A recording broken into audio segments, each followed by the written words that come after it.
नमस्कार। सोचिए क्या होता है जब हजारों साल पुरानी कहानियां आज की सबसे कटिंग एज टेक्नोलॉजी से मिलती हैं। आज हम एआई और पौराणिक कथाओं के इसी अनोखे संगम को समझने वाले हैं।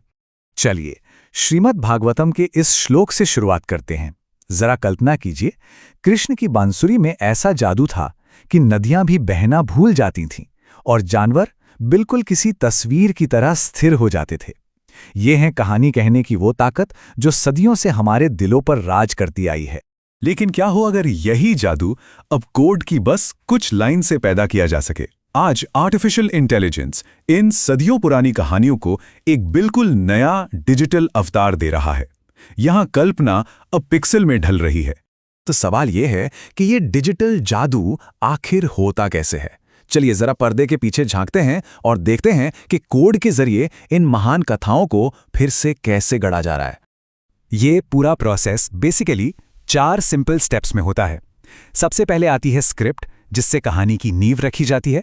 फिर आती है इमेज, जिससे उस कहानी की दुनिया बनती है।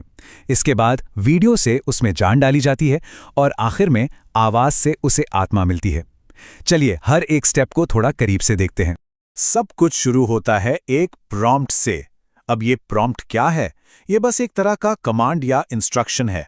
क्रिएटर्स चैट जीपीटी जैसे एआई टूल्स का इस्तेमाल करके कहानियां, किरदारों की डिटेल्स और यहां तक कि इमेजेस के लिए भी बहुत ही डिटेल प्रॉम्प्ट्स तैयार करते हैं। समझ लीजिए ये पहला और सबसे जरूरी कदम है। जैसे मान लेते हैं कि हमें भगवान कृष्ण की कहानी बनानी है, तो प्रॉम्प्ट में उनकी हर एक पहचान का जिक्र होगा। उनका नीला रंग, उनके पीतांबर वस्त्र, सिर पर मोरपंख और हाथ में बांसुरी। एआई इन सभी निर्देशों को समझकर एक सटीक तस्वीर बनाता है जिसमें गायों और गोपियों वाला पूरा माहौल भी शामिल होता है।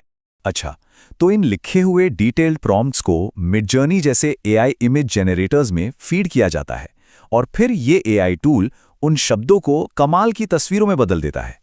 ये बिल्कुल वैसा ही है जैसे किसी फिल्म के लिए सीन बाय सीन एक डिजिटल स्टोरी बोर्ड तैयार किया जा रहा हो।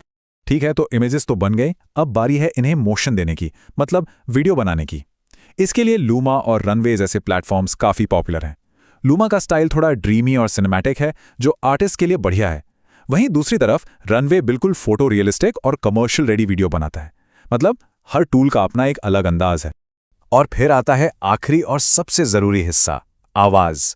11 लैब्स जैसे टूल्स में वॉइस क्लोनिंग नाम का एक फीचर होता है। ये टेक्नोलॉजी या तो किसी असली इंसान की आवाज की हूबहू नकल कर सकती है या फिर दिए गए टेक्स्ट से ही एक बिल्कुल नई सिंथेटिक आवाज बना सकती है। तो ये तो हो गया कैसे वाला हिस्सा, मतलब ये सब बनता कैसे है ये हमने समझ लिया।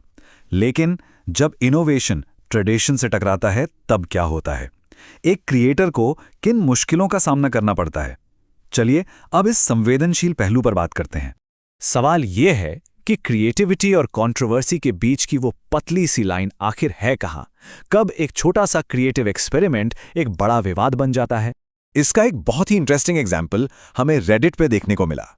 एक यूजर ने प्रॉम्प्ट दिया, कृष्ण डूइंग बैटल विद काली, मतलब कृष्ण और काली के बीच युद्ध। यह शायद बस एक आर्टिस्टिक एक्सपेरिमेंट था, लेकिन इसने एक ऐसी बहस छेड़ दी जिसकी किसी ने उम्मीद नहीं की थी। और रिएक्शन बहुत स्ट्रांग था। एक यूजर ने आपत्ति जताते हुए लिखा, भगवान कृष्ण और देवी काली दोनों ही हिंदू धर्म में सबसे ज्यादा पूजे जाने वाले और शक्तिशाली देवी देवता हैं, और आपने उनके बीच युद्ध दिखा दिया। जहां तक मुझे पता है, हिंदू धर्म में देवी देवताओं के बीच कोई लड़ाई नहीं हुई थी। ये कमेंट दिखाता है कि कैसे पौराणिक कथाओं की एक नई व्याख्या धार्मिक भावनाओं को ठेस पहुंचा सकती है। एक और यूजर ने तो सीधी सीधी चेतावनी दे दी। उन्होंने कहा, ऐसे ही रैंडम फैनफिक्स मत बनाइए, क्योंकि 1.45 अरब हिंदुओं में से कुछ की भावनाएं आहत होना लाजमी है। ये एक बहुत बड़ा रिमाइंडर है कि क्रिएटिव फ्रीडम के साथ कल्चरल रिस्पेक्ट की जिम्मेदारी भी आती है। अब ये बहस सिर्फ रेडिट या ऑनलाइन फोरम्स तक ही नहीं रुकी, मामला इससे कहीं ज्यादा बड़ा है। अब सरकारें भी इस तरह के डिजिटल कंटेंट को रेगुलेट करने के लिए लॉज बना रही हैं। डिजिटल कंटेंट के चैलेंजेस को देखते हुए दुनिया भर में नए रूल्स बनाए जा रहे हैं, और इसका एक बड़ा एग्जाम्पल है India's information technology rules of 2021। In rules का जो कोर कॉन्सेप्ट है वो है इंटरमीडियरी। अब ये सुनने में थोड़ा टेक्निकल लगता है, पर इसका मतलब बहुत सिंपल है। कोई भी online platform, social media sites, video platforms, forums जहां लोग कंटेंट क्रिएट, अपलोड या शेयर कर सकते हैं, वो सब इंटरमीडियरी हैं। तो ये नियम करते क्या हैं? ये प्लेटफॉर्म्स पर एक बड़ी जिम्मेदारी डालते हैं। उन्हें ये इंश्योर करना होता है कि यूजर्स ऐसा कोई भी कंटेंट होस्ट या शेयर ना करें जो डेफेमेटरी हो, बच्चों के लिए हार्मफुल हो, कॉपीराइट तोड़े या फिर देश की एकता और सुरक्षा के लिए खतरा हो। और इन रूल्स में एक चीज बहुत क्रिटिकल है, वो है टाइम लिमिट। सिर्फ 36 घंटे। अगर कोई कोर्ट ऑर्डर या गवर्नमेंट नोटिफिकेशन आता है तो प्लेटफॉर्म के पास उस कंटेंट को हटाने के लिए सिर्फ 36 घंटे होते हैं। ये वाकई एक बहुत स्ट्रिक्ट डेडलाइन है। तो ये सब देखने के बाद हम घूम फिरकर वापस उसी एक मूल सवाल पर आ जाते हैं, कहानी कहने की ताकत और उसके साथ आने वाली जिम्मेदारी। एक तरफ एआई हमें स्टोरी टेलिंग के लिए इतने पावरफुल टूल्स दे रहा है जिसकी हमने पहले कभी कल्पना भी नहीं की थी।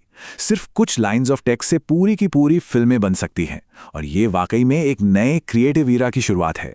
लेकिन जैसा कि हमने देखा, इस पावर के साथ बहुत सारे कॉम्प्लेक्स क्वेश्चंस भी आते हैं। ये हमें क्रिएटिव फ्रीडम, कल्चरल रिस्पेक्ट और लीगल रिस्पॉन्सिबिलिटी के बीच एक बहुत ही डेलिकेट बैलेंस बनाने पर मजबूर करता है।